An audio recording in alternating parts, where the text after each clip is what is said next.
responsibility at ito ay huling namataan sa layong 770 kilometers southeast ng General Santos, South Cotabato. Dahil dito, asahan natin sa Davao Region at sa Sergeant, makakaranas sila ng maulap na papawirin na may kalat-kalat na pag-ulan. Samantala, dahil naman sa ridge o high pressure area na makakaapekto sa eastern section ng Northern Luzon, asahin natin for Metro Manila at malaking bahagi ng bansa.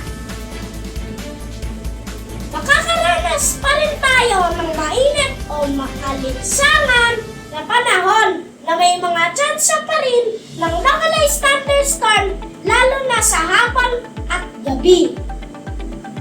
Wala naman tayong nakataas na anumang gale warning sa anumang seabirds ng ating bansa.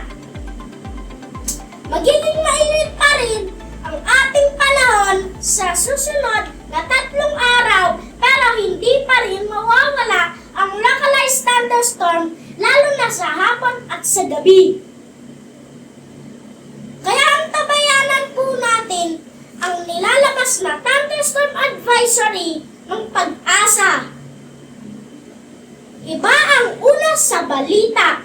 Ako si Jason Lawson, nagbabalita.